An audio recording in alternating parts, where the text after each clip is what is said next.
All right, so welcome back. And we discussed the conceptual idea of the hierarchical model, and we then can have some more practical knowledge today. So I showed you this one that when using a simulation to compare this parameter estimation performance, and we could show the difference between the more traditional maximum likelihood without the hierarchical structure versus another approach using the hierarchical Bayesian approach. And we show that the blue color is much closer relative to the black circle, which basically means the hierarchical Bayesian parameter estimation is much more stable and reliable and much more accurate than the maximum likelihood estimation. So this is basically to show you the advantage of hierarchical Bayesian analysis, and I would encourage everyone to use this approach in your own analysis in the future. In your master thesis, if you do a PhD, which is also more than well encouraged to apply this method in your own research. If your research doesn't involve any learning, any Risk-Level Wagner, that is totally fine, because you could also use hierarchical model estimation for linear regression. You can also use that for any other models, linear mixed effect models. You could also use that for if you study memory, if you study language, as long as there is a kind of a quantification to use models to approximate behavior, to approximate cognition, doesn't have to be decision making. There is the possibility to apply hierarchical Bayesian modeling in your own analysis routine or pipeline. Right. So we briefly touched upon the idea of fitting data from multiple participants. If you recall what we had the last week. So when fitting data from multiple participants, we could have two ways. One is to say, well, we have 10 people, but we fit the data from the 10 people as if that is a single person. And we test that person, the hypothetical person, for 10 times. And another version is like we could fit the model to the data all independently. So there are 10 people and we treat all of the 10 people independently.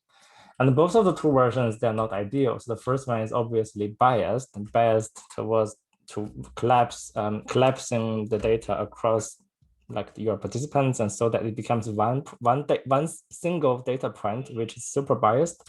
And another one is also quite obvious that it is sparse. It is overestimating the variance among the participants, among the sample.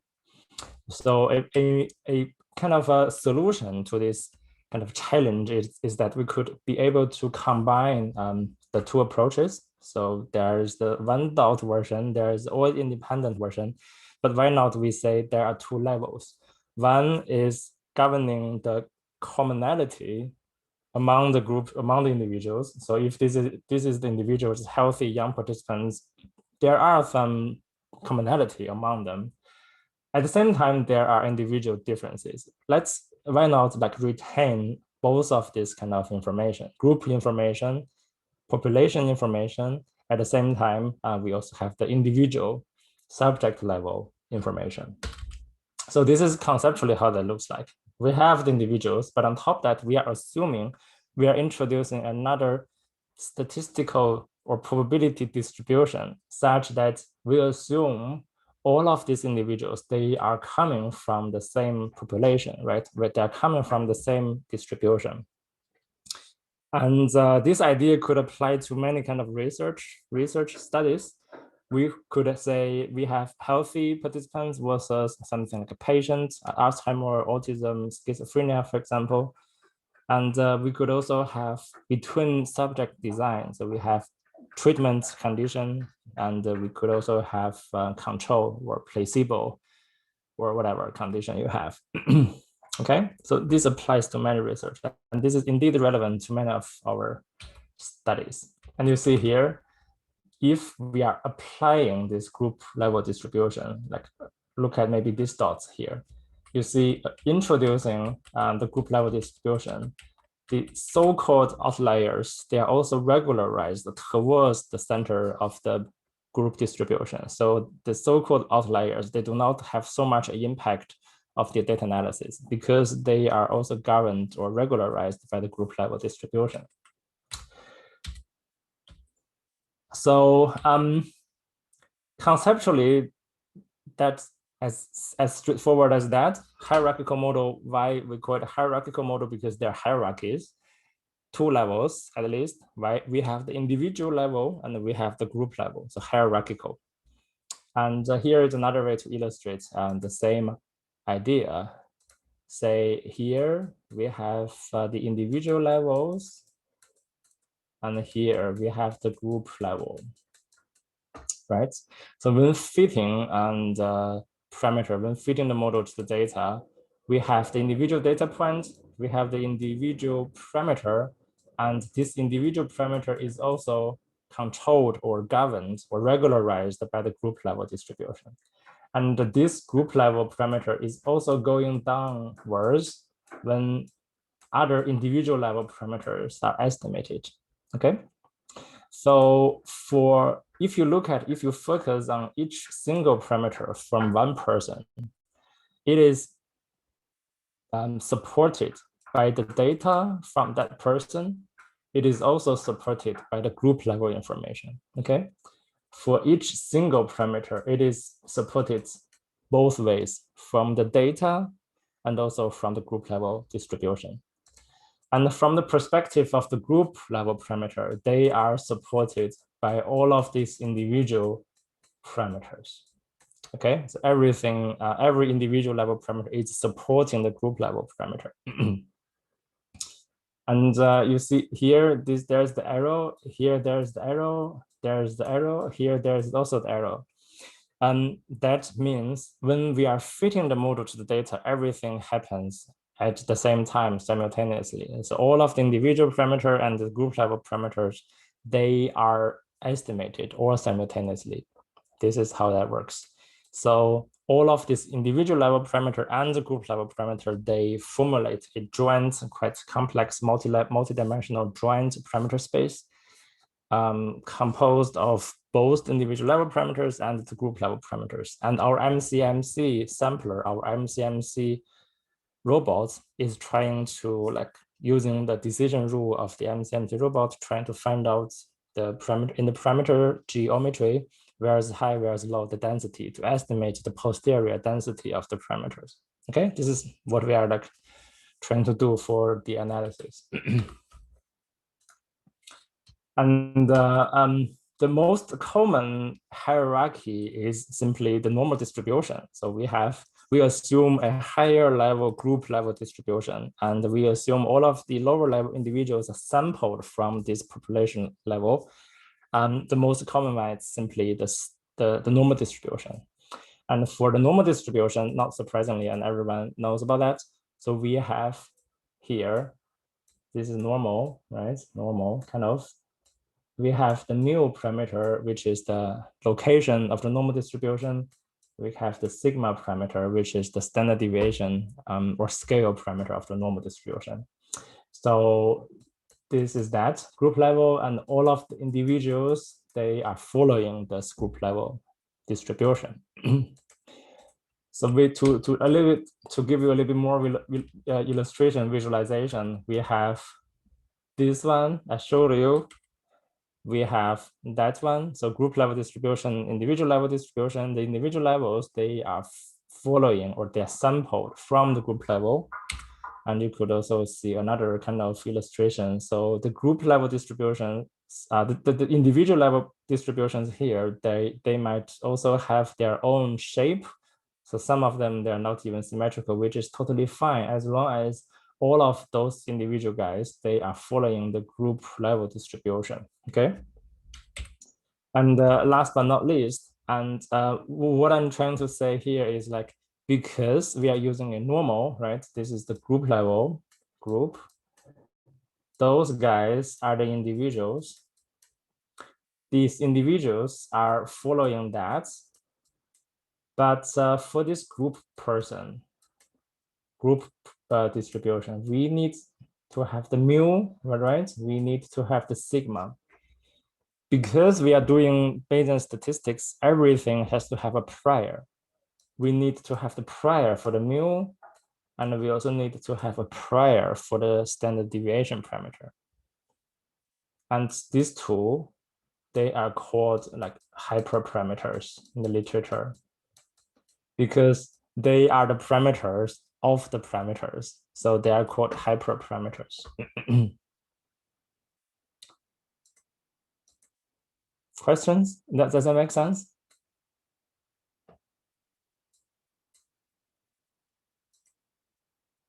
I hope. Good. And let's look at this one a little bit. Looks a little bit complex, but actually not. We have the D, which is the data. And what we are trying to do. So we have the individual level parameter and we have the group level parameter. What we are trying to do is we are trying to estimate using MCMC, for example, Markov-Chain Monte Carlo, to estimate the posterior distribution of both the individual level parameters and also the group level parameters, given the data, because that's posterior. And how we could be able to express the idea of the posterior, we just say this, right? Probability of individual parameter, comma, group level parameter given the data, that is the posterior. And this is our target. This is our aim. We want to estimate the shape, the density, the posterior density of this guy. And when we have this posterior, what we can do is we can rewrite it. We could express the posterior using the Bayes equation, using the Bayes rule. So here what we have this denominator, which is not so much interesting, and we can just get rid of it. And we have the numerator. This is numerator. So how do we usually read this kind of numerator kind of thing, a chain of conditional probabilities? We always read it from the right-hand side, right? We always read it from here. So here, what is that? This is the prior distribution of the group level parameter. So the probability of the capital theta. And then given the group level theta, we have the individual level theta. This one is essentially this part. So how the individual level parameters are shaped, are conditioned upon the group level distribution. So this is the prior of individual level parameter. This is the prior of the group level parameter, which is this part, okay? Let's draw the line. This is that, this is that. Good. And finally, this is something that we have seen many times. So the P of theta, like given data, P of data given theta, but this is the changing variable. Data is fixed. It is not the probability, it is a likelihood function. So this is a likelihood function or log likelihood, whatever. Now then we have a complete picture of the hierarchical modeling. And again, this is our target. We want to estimate the posterior density of both the individual level parameter and the group level parameter at the same time, given the data, hence posterior. Questions or anything you want to ask? Is that clear or complicated?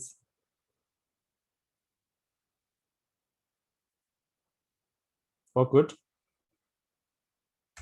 Okay, if you don't say it, I guess all good.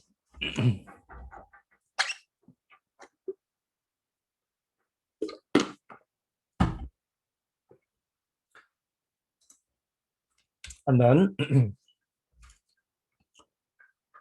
we want to use our graphical model to illustrate the idea of the hierarchical modeling, right? I'm now showing you, but let's say this is the earlier version of fitting the model from multiple participants.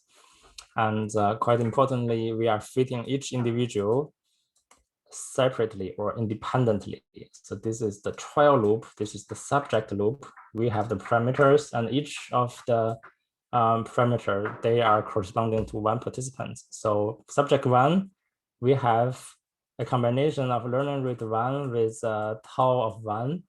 For subject 2, we have a learning rate of 2 and a tau of 2. if we have 10 people, we have a learning rates of 10 and the tau of 10, okay? This is what we have. And to make it become hierarchical, so what we want to have, we just introduce 2 more parameters for each individual level parameter.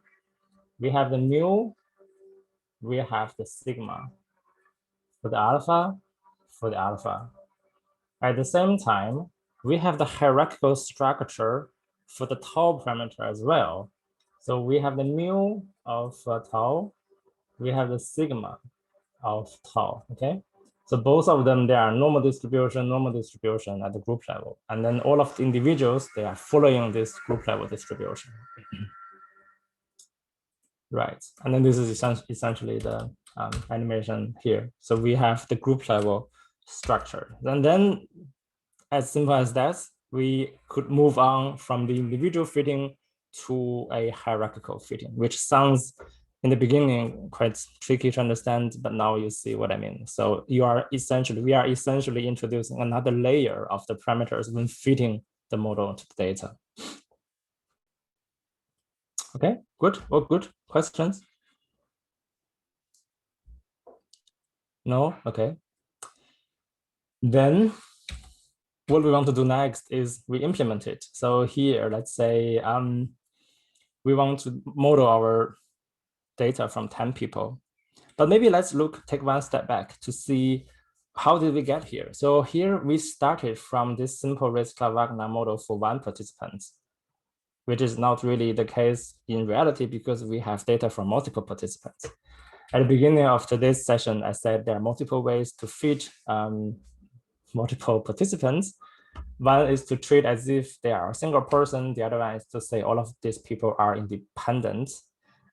Though both of them are not ideal, the solution is to combine them. So then we ended up with the hierarchical version of the fitting, which combines both the individual level and also the group level. But if you look at the model itself, it is always the Wagner, right? So here inside, this is Wagner. The model is the same. Those are not 4 models. This is the one model. There is only one model here, which is the simple Wagner. The difference is not the model. The difference is how you fit the parameters. So using different ways. Here, as if there's a single person, here they're independent, here hierarchical. So the difference lies in the fact that the parameters are fitted differently, not about the fact that these are different models. It is the same model. The model is identical. It's Wagner. Only that how parameters are fitted is different. Okay, so I want to make this conceptual difference so that you're aware of what we are doing, what we're up to. And if you understand that part, I assume, and we could move a little bit down to the implementation of the hierarchical version of the Wagner, which again seems a little bit complex. So we've seen this one from the last 2 pages, and we are also well aware of these 2 lines. Value updates using the learning rates, softmax temperature, right? Softmax value conversion to action probability. And we know that these 2 lines, Wagner, okay? Wagner is always the Wagner, no change. And what are here? Those are the prior distributions. Because we are doing Bayesian parameter estimation, we need the priors. There are 6 lines and they look easy. Let's look at them pair by pair. So what is that part? This is mu of alpha, the sigma of alpha. Those are these 2 guys. Those are the group level distributions of the learning rate parameter. Similarly, these 2 are the group level parameters of the tau parameter, right, of that. And we say, well, for the mean, this is a uniform distribution between 0 and 1 because that is a learning rate. It is between 0 and 1. And then for the variance, for the standard deviation, if you roughly recall the idea of half Cauchy, so we are using half Cauchy distribution for the standard deviation. And here, same, we use a normal uniform distribution for this mean parameter and another half Cauchy for the standard deviation parameter for the tau alpha, okay? Then, very lastly, these two lines, what are they? They are kind of here. This is the group and the individuals. This is the connection. So this is dependency between the group and the individual. So how can you tell? It is because, let's look at here. We have the alpha and we have this index, subject index, alpha 1, alpha 2, alpha 3. And all of these alpha parameters, they are sampled from a normal distribution with the mean coming from here, with the standard deviation coming from there, okay, the second line. This is essentially the group level hierarchy. So how to quantify, how to construct, how to link, how to connect the individuals from the group level, the higher level group distribution. And there is a kind of a tricky thing here, because we know that if this is a normal, we also know that it doesn't have any constraints. So it is from negative infinity to positive infinity. But on the other hand, the learning rate parameter, they are smaller than 1, but larger than 0. This is our definition, right? So how do you want to do that? If you use a normal, you might very well end up with a 1.2 learning rate or -3 learning rates. You don't want it, right? So how to do this? There is a way to basically cut off the ranges that you want to have. This is 0, this is 1. So you only want this part, okay? You only want this part. Everything above and everything below, you are not interested in them because theoretically they don't make sense. They will cause you a lot of trouble. Makes sense here, but this is also not ideal. It is because MC samplers, right? It jumps around, it travels back and forth. And if you are setting up two lines here, you are setting up the cutoffs, you are essentially building two walls on the parameter space. So MC robots, it's a naughty guy. It goes everywhere, and it has a lot of freedom. It doesn't want to be like limited by walls. It wants to go outside. So if you are giving the wall, the parameter, the MC sampler will just basically hit the wall when it tries to go to outside, because it is not allowed to go to outside. Imagine if this MC sampler is hitting the wall a lot, it's also hitting this wall a lot, like hitting the wall a lot, and it doesn't really travel so much in between, and it hits the wall a lot. What is the posterior shape that you will be able to obtain at the very end? You will have something like this, I believe. Something like this, right? The density is like, it is trying to hit the wall from one end. It is also trying to hit the wall of the other end, and just doesn't travel somewhere in between. It doesn't travel as often as the walls. You don't want this behavior to happen. This is not really something that we want to have for a stable parameter estimation. So this is not ideal. And then we need a way to solve this kind of issue. But anyway, let's perhaps just look at, I will tell you how to solve this issue later. So for now, let's just look at if we code everything exactly the same way as I showed you, together with the wall thing. So we set up two walls, we built walls. We will end up with a STEM model that looks like this. So don't try to memorize this model, because this is essentially wrong, because this doesn't solve the wall problem. But I'm just briefly showing you that. First, this part, that is the model part, subject loop, trial loop, Wagner. So the Wagner is again always Wagner. How the parameter is estimated doesn't affect the model itself. The model is the model. And we have the parameters, group level learning rates, group level tau, group level mean, and group level variance.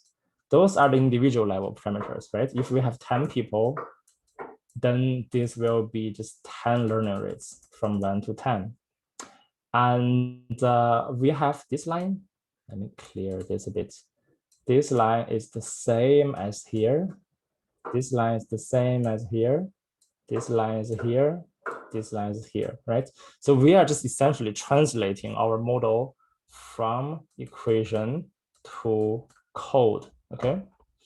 So we could imagine this one. This is a graphical illustration of the model. This is equation or math. This is code, okay? And then we have another one. We have the idea in the very beginning. Idea, okay. Our idea is Wagner. So everything here is equivalent. We have the idea, and we would like to convert it into a graphical illustration so that we could be able to better understand what is going on. And whenever we have the graph, we are able to just write it down also in the mathematical formula. This could also go the other way around, because if you have the idea, maybe you can first write down your formulas, your equations, and then you could graphically illustrate it. The last step is to say, well, I want to code it. I want to code our model in the STEM language or in any other language, and everything is the same. So now there is a kind of interesting discussion going on recently, which is called like theory building in psychology, in psychological research. So what is theory? Theory is idea, right? You have idea to explain some cognitive phenomena, or if you have a fancier named theory. Theory, usually you just call it like verbally. And during your earlier study in psychology in bachelor, also maybe in master, I'm not sure, I guess you encountered a lot of theories. Many of them, they are just saying like verbally orally to use words, like descriptively explain some phenomena without so much quantification, without too much quantifying what is the exact process that is going on. But theory, this verbal or descriptive theory is not bad, because that is actually giving us a starting point to be able to build up a mathematical or more formal quantification of the process. So when we have the theory, we could try to write down the math or equation or the graph. The graph maybe is not so much necessary, because what matters is essentially here, the formal math. And when we have it, let's code it, right? Then we could be able to code it. We code our model. You might argue that, well, this theory might not be a good theory. How do you know that? You don't know. You have to do it by yourself first. So you first have theory one, you have your equations, you have your code, and then what you can do? You do model fitting, fit your model to the data to see if the theory is a good theory.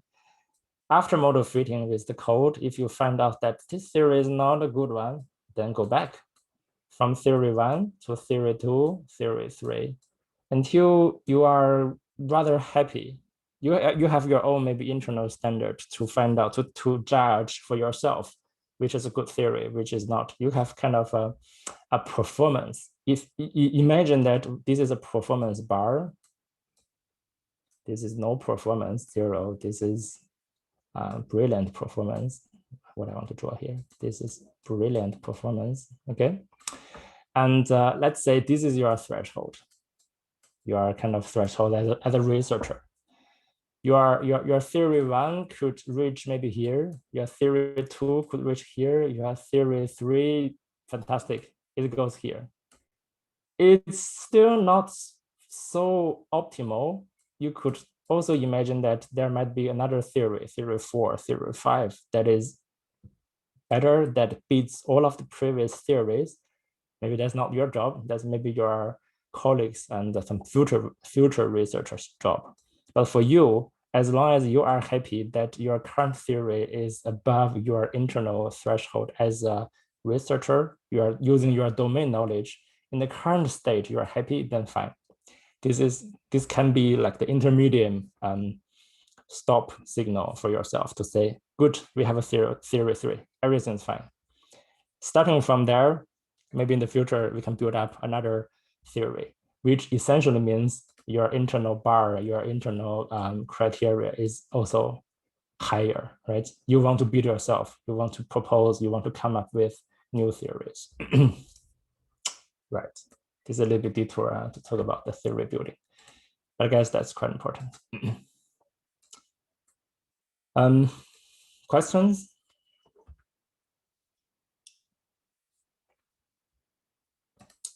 Good. What is the time? Okay, good. Right, so we don't have to run this thing because if you run that, you will receive a warning, which tells you the chains, they don't mix up very well. So recall this idea, right? We have chains, 1, 2, 3, 4, different colors. Essentially, all of them, they mix very well, right? All of the chains, they mix very well. Then this is a good indication to say that the chain, the MCMC robots, they achieve, they reach agreement, they reach consensus, they reach convergence. And this is a good idea. This is a good indication. This is a good signal. But for some other cases, we have chain 1 and then chain 2, chain 3, chain 4. Okay, we have the 4 chains. They are telling different things. So one chain is telling what, and some other chains are telling something else. They don't reach. They failed to reach agreement.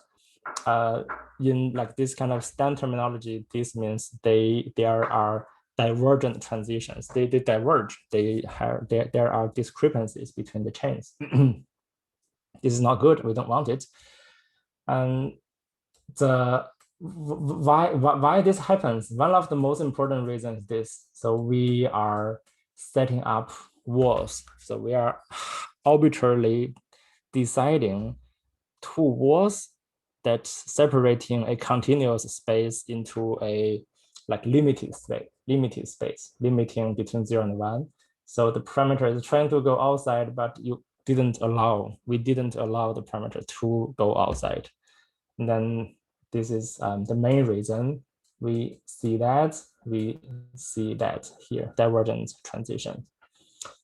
We want to solve this. We don't want to build walls. We want everyone to have some freedom. The MCMC robot can go anywhere. Then that is a happy world.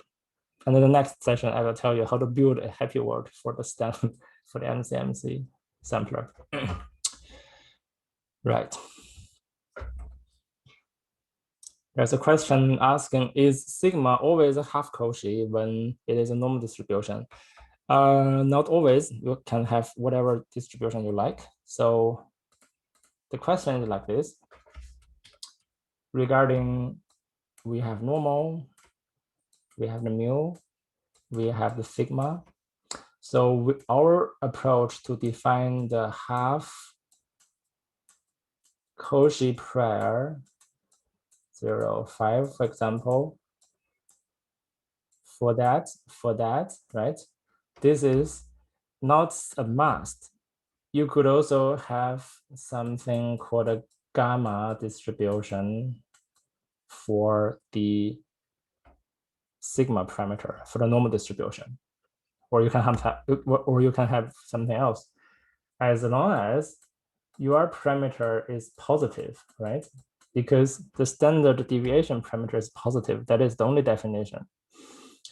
And so why we are using this half Cauchy, it is because it is vague enough, but it is also informative enough. So from the Andrew Gellman's textbook, who is the brain behind the STEM language, like the Bayesian professor, So from his textbook, he recommends everyone to use the weakly informative half Cauchy as the standard, as the prior distribution for standard deviation parameters for the normal distribution.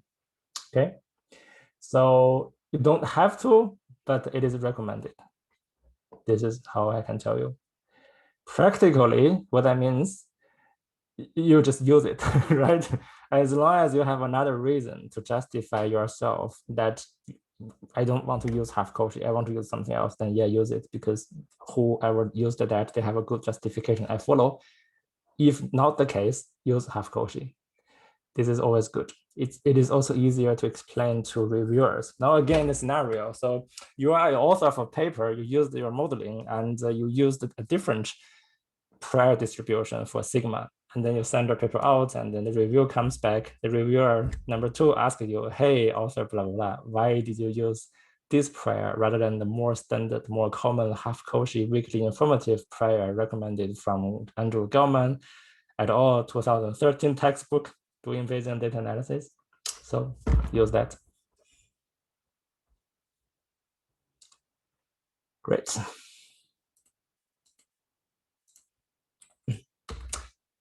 Cool. This one I can skip a little bit.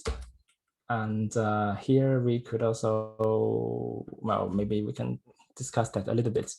So here, I think I showed you the last time that we are using, so the 10 hypothetical participants where we are trying to fit the model to the data, they are coming from simulation. And if that is simulation, that essentially means we know the ground truth of the 2 parameters, alpha and the inverse temperature for the sigma for the softmax choice rule.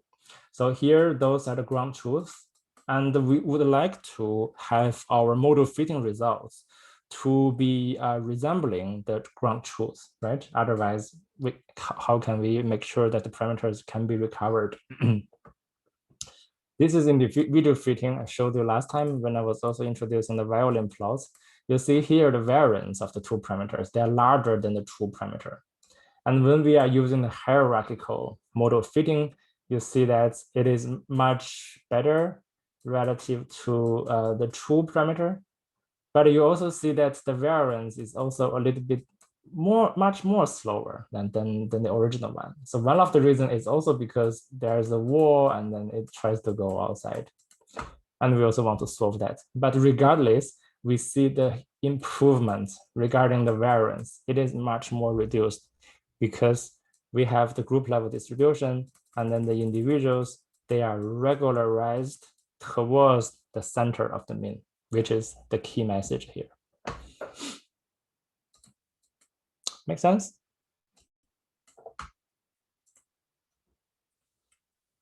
Good.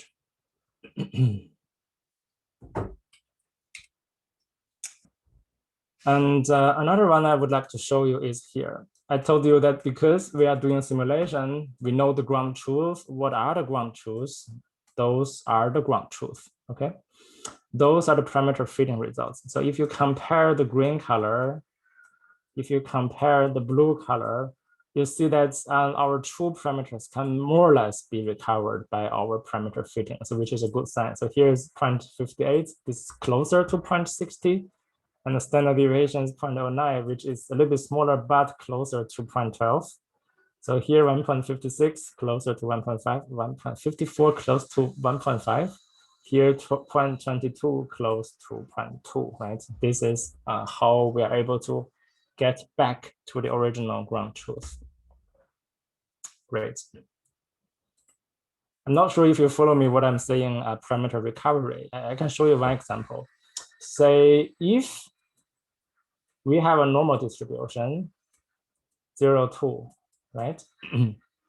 We know that this is the shape of 0, 2.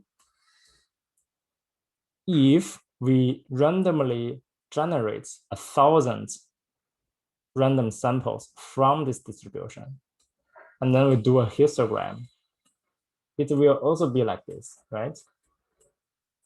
More or less.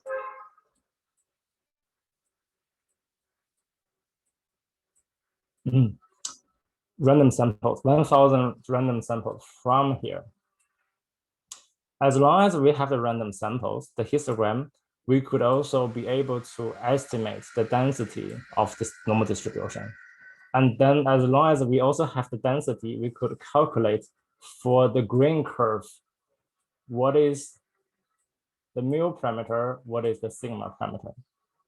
And if the result says that the mu parameter is 0.001, and then the sigma is perhaps 1.98, it's not ideal relative to the 0.2, but it is close because there's some randomness. To generate 1,000 samples, maybe not enough. If you say, well, 100,000 samples, then I guess you are more likely to recover. This is called recover, to find out, to find itself, right?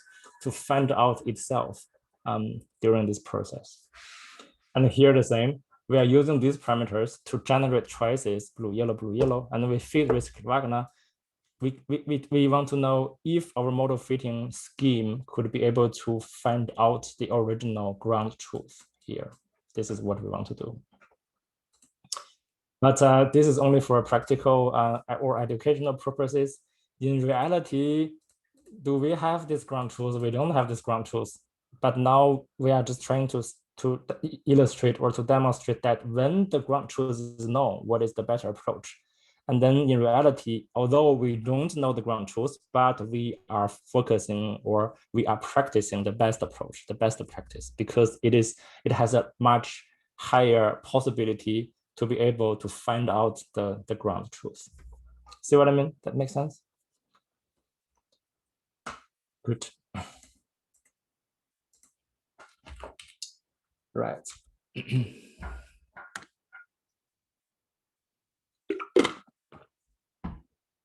So here I'm showing you how to build freedom for the parameters for the MCM sampler.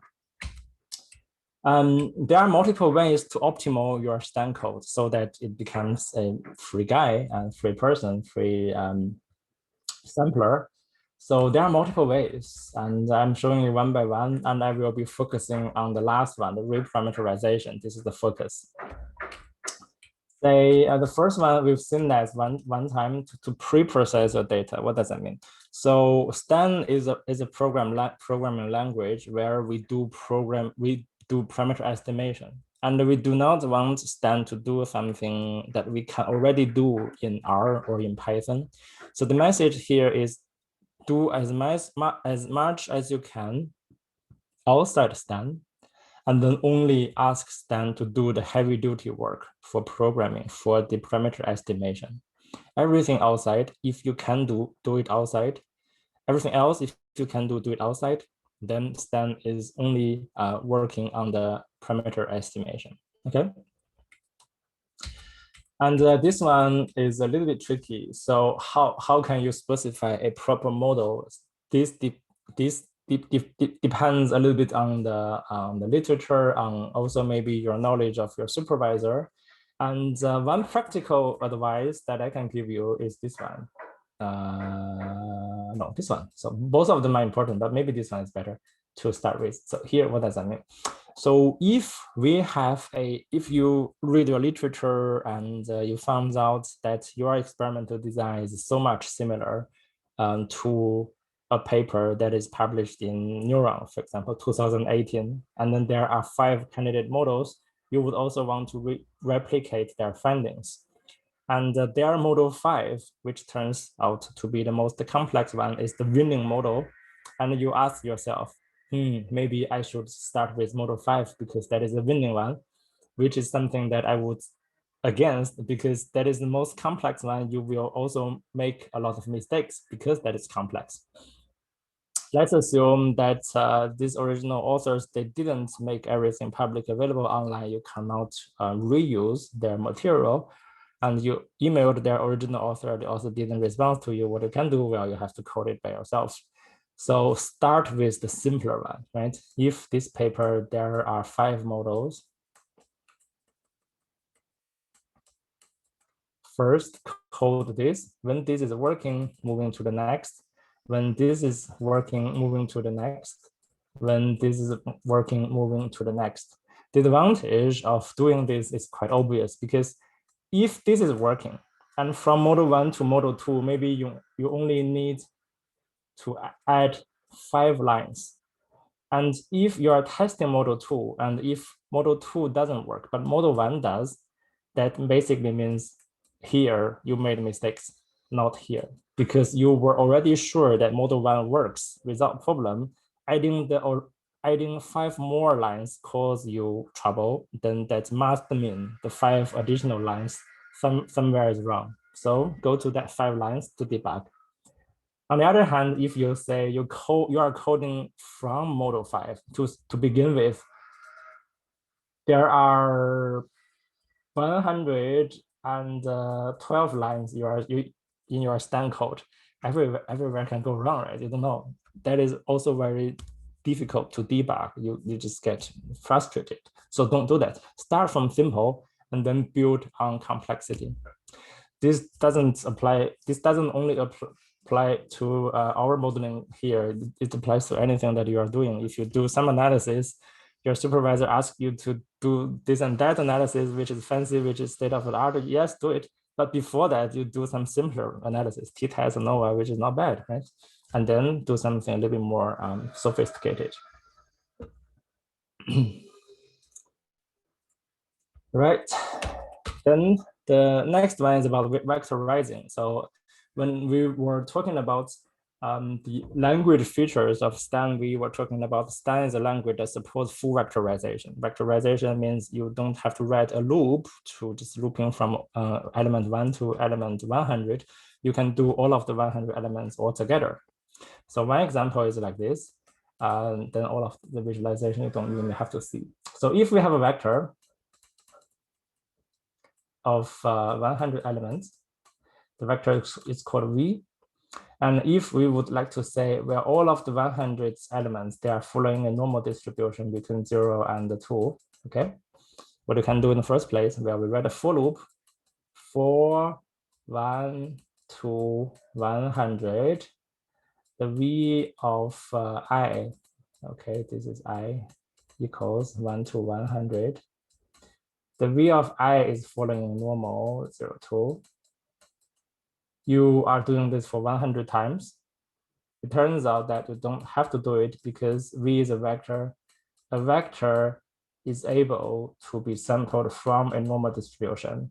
This line means all of the single element in V is following that, is following that, is following that. So full vectorization.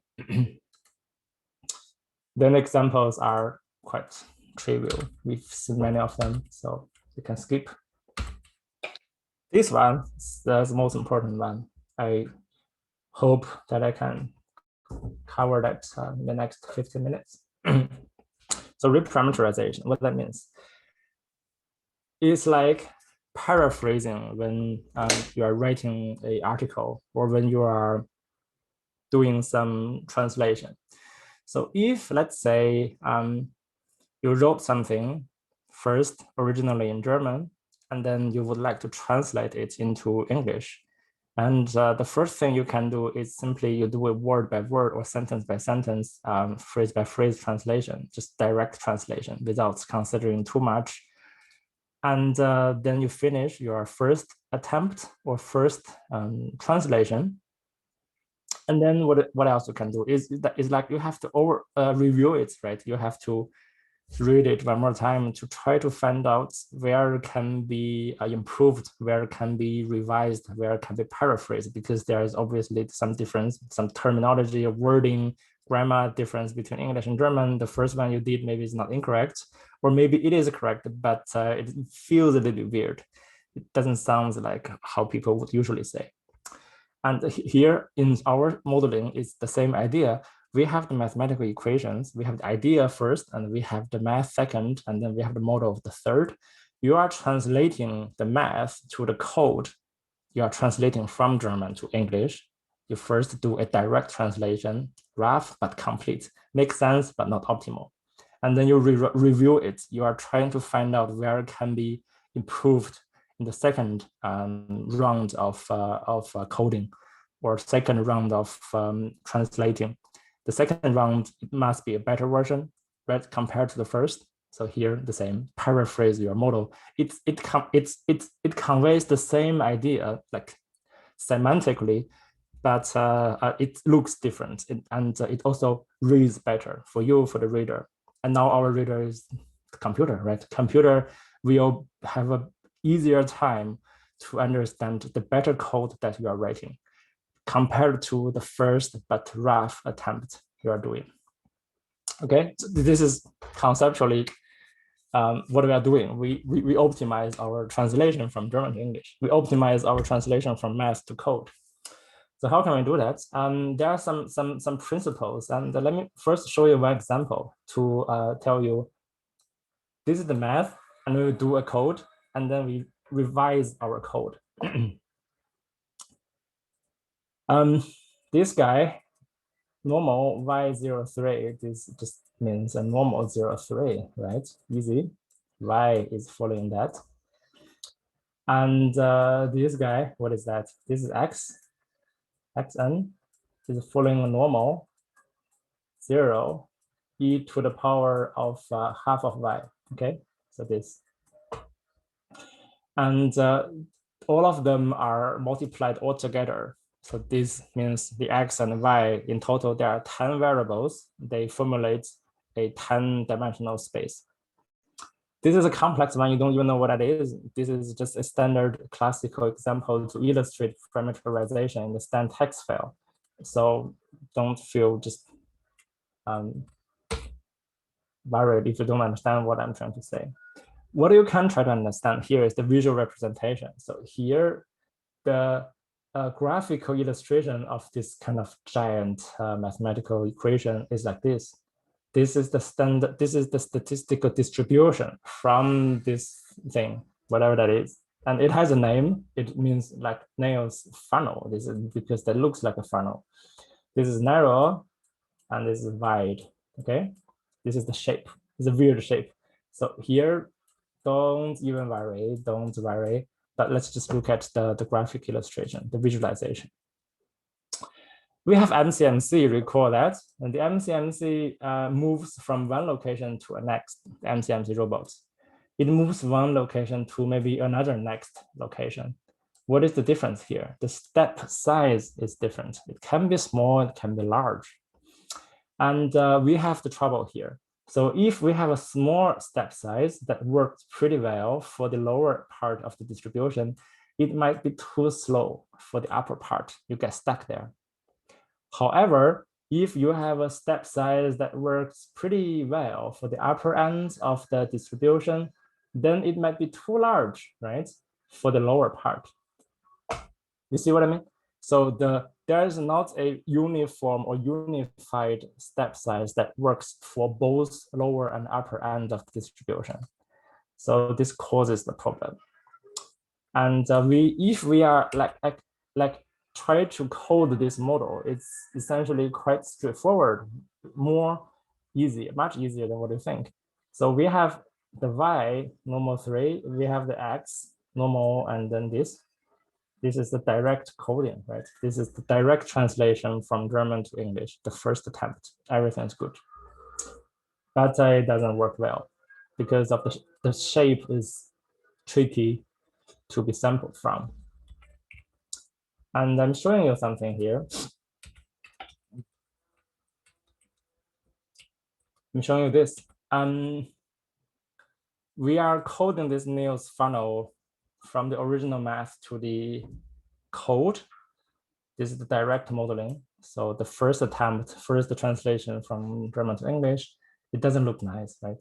So we have the chains here. You see here, the chain is off, the chain is off, the chain is also off, the chain here, everywhere is not ideal. There are many divergent transitions.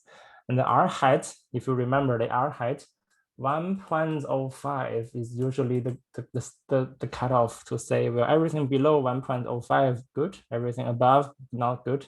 So here we have an R height of 1.22, which is indicating somewhere is going wrong. And this is in fact illustrated from the graph here. This is a bad sampling. And we want to improve it. We want to y is our model. We want to paraphrase to make it better so that it becomes nicer, so that all of the chains, they mix up very well. R hat 1.0, everything's great, okay? But how do we achieve this? This is the magic of optimization. So how to do that? This is how to do it. Say we are having a normal distribution, for example, then the normal distribution is like this, okay? We have a mu, we have a sigma, good. The parameter is called theta. So does Stan like this kind of distribution? Yes or no? Stan likes something better. So Stan likes something called a standard normal the best. What is standard normal? Well, standard normal is this, normal 0, 1. That is a standard normal distribution. We call it theta tilde, okay? Theta tilde. Stan loves to sample from the standard normal distribution. Now we do not have a standard normal distribution, we have something else. So now the question is, how can we connect or convert theta as a function of theta tilde? So the question is like this. We are trying to rewrite theta as a function of theta tilde. So the resulting consequence is that Stan is not sampling from here directly, but rather it is sampling from the standard normal distribution. Okay, so here this is our goal. But how to make this transition? We need something here. We need also something here. So what do we need? So what are the two parameters? One is the wideness, the scale. The other one is the location. So if the sigma is large, the distribution will become wider. So if the sigma is small, then it will become narrower, right? It is basically changing the wideness, the width of the distribution. So how does that relate to, how can that be related to the standard normal? So we just basically multiply that with the standard normal. So if standard normal is like this, we multiply 5, it becomes wider. We multiply standard normal with 0.03, it becomes narrower. We are multiplying the standard deviation to change the width of the standard normal. And then what is mu? Mu means the scale parameter. What is scale? Scale means location, right? If this is 0, this is here. If this is 1, this is here. If this is -1, this is here. And just changes everything along the x-axis. So now I guess you're smart enough. So you can tell that this is how we want to do it. We are adding another scale parameter so that the distribution shifts along the x-axis. Okay. So here, this is what we want to do that. We have a theta tilde normal distribution 0, 1 standard normal. We multiply the sigma first to change the width, and then we are adding the location parameter to change the location along the x-axis. So graphically, let's say the blue one is standard normal. We are multiplying something larger than 1 to change the width, and then we are adding the mu, the mu of theta, which is 10 in this case. So the location, the center of the distribution is shifted from 0 to 10, okay? So now everything is perfect. So we are able to sample from this parameter rather than from there. This is what Stan likes, and this makes everything easier. So how can we do this for our Nails final example? It turns out that we have to use something called the transformed parameters block. So let's look at here first. We have the standard normal. Those are the theta tilde parameters, right? Theta tilde. And what do we have originally? We have x, we have y. So here's x and here's y. And we say, well, this standard normal x is multiplying the width. The width. Standard normal is multiplying the width. both of them, their location parameter is 0. So you just don't add anything else on top of that. And then this is our paraphrase. This is our paraphrase from the original direct but rough translation to a much more elegant translation so that Stan understands better, okay? This is called reparameterization. You are trying to change the way a parameter is parameterized. A parameter is expressed using a different expression, but essentially they mean the same thing. Theta is theta, theta is always theta, but you are just changing it as a function of a simpler distribution, theta tilde. Does it make sense? You need to tell me because this is not something so easy to understand.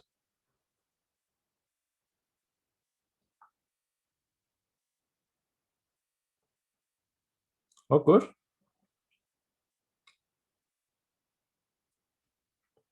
Okay, you don't need to understand the details. You just need to understand the general idea. The general idea is to paraphrase your original distribution to be expressed by a standard unit normal. That's the idea, okay? And how to implement it, it depends on your model. Sometimes can be easy, sometimes can be tricky. Right. And then if we are doing that, this is the beautiful well-mixed chain, MCMC chains that we see very often.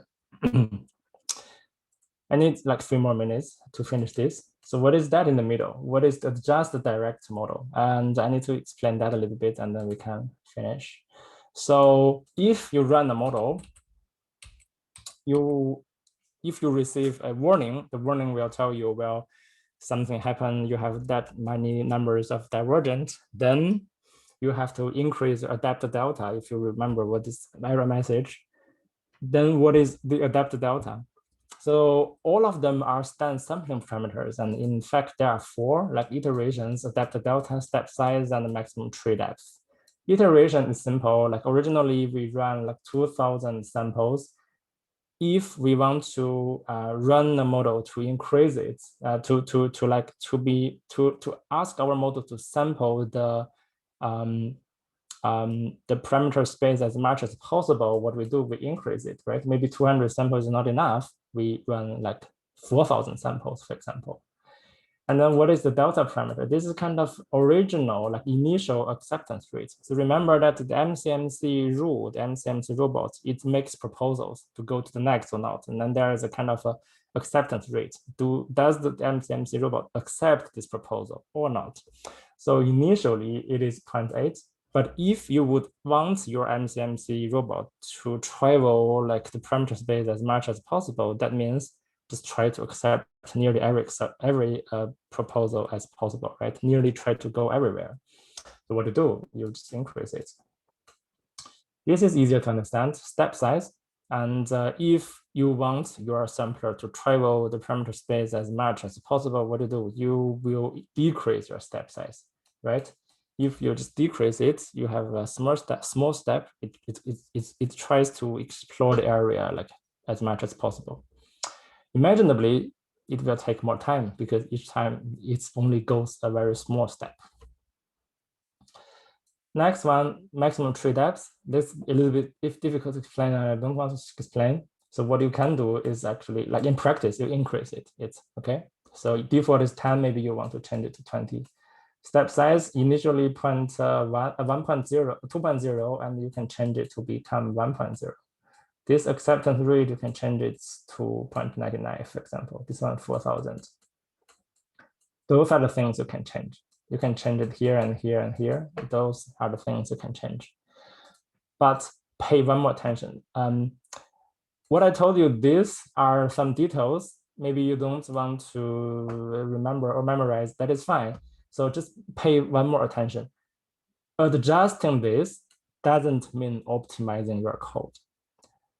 The code is still the original rough translation rather than the optimized version, okay? This is only an adjusted version, not the optimized version. So this is the difference. Now we are finally able to compare the performance between this direct model, which looks worse, adjust model, which also looks worse, and looks very bad. So both of them, they don't look good. This one, the last one, the optimization makes the huge difference. So if you see some trouble, don't try to increase your sample. Go back to your original model to see if there's anything that you can optimize. If everything is optimized and then you still observe troubles, then maybe consider increase the samples, for example. Optimization is always having the best or the largest impact to your performance, the model's performance, better than the adjustment. Great, this is what I can tell you for now. And yeah, I'll stop here. Questions?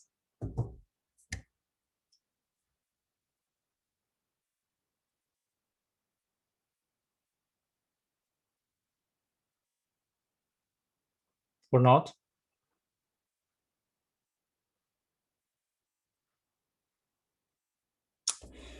Okay.